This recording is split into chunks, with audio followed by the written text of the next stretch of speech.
हरे कृष्णा, जय श्रील प्रभुपाद। आप सभी भक्तों को आज की निर्जला एकादशी की बहुत बहुत शुभकामनाएं। भगवान श्री कृष्ण और राधा रानी आप पर अपनी असीम अनुकंपा बनाए रखें और आपको ये निर्जला व्रत करने की पूरी सामर्थ्य और शक्ति दे। तो चलिए अब हम भगवत गीता के पन्नों को खोलते हैं। अगर हम ये सोचें कि अपने कर्मों को ना करके कर्म फल से छूट सकते हैं तो ये संभव नहीं है।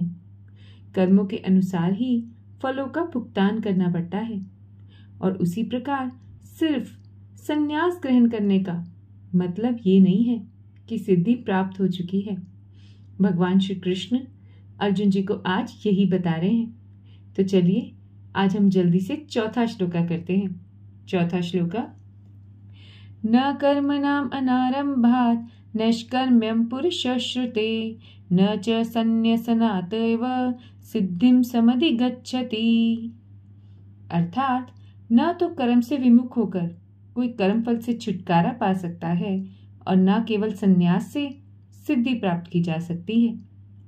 अब अनुवाद के अनुसार भगवान कहते हैं कि भौतिकतावादी मनुष्यों के हृदयों को विमल करने के लिए जिन कर्मों का विधान किया गया है उनके द्वारा शुद्ध हुआ मनुष्य ही संन्यास ग्रहण कर सकता है। बिना शुद्धि के संन्यास ग्रहण करने से सफलता नहीं मिल पाती। यहाँ शुद्धि का मतलब बाहरी शुद्धि नहीं है बल्कि हृदय की शुद्धि है।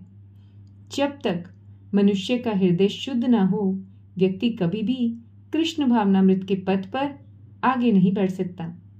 संन्यास के बाद भी यदि मनुष्य का मन सांसारिक कर्मों में लगा रहे तो ऐसे संन्यास से कोई सिद्धि नहीं मिल पाती। दूसरी ओर यदि कोई व्यक्ति भगवान की दिव्य सेवा में निरंतर लगा रहता है और उस मार्ग में कुछ उन्नति करता है तो उसे भगवान स्वीकार कर लेते हैं। आज का सुविचार, हृदय की शुद्धि के बिना सामाजिक संन्यास उत्पात उत्पन्न करता है। संन्यास तब लेना चाहिए जब आप पूर्ण रूप से कृष्ण भावना भावित हो जाएं और भौतिक संसार का चिंतन भी आपको छू भी ना पाए। जब हृदय में भगवान श्री कृष्ण और राधा रानी का वास हो जाता है तब आपको अपने आप प्रगति और उन्नति मिलती है।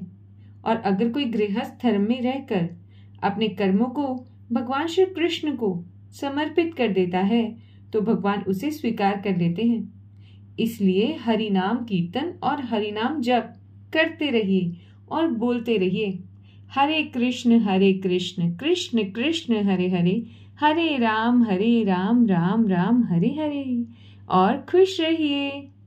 इसी के साथ भगवद गीता यथारूप का चौथा श्लोका पूरा हुआ। इस चैनल को लाइक और सब्सक्राइब हमेशा की तरह करते रहिए और खुश रहिए।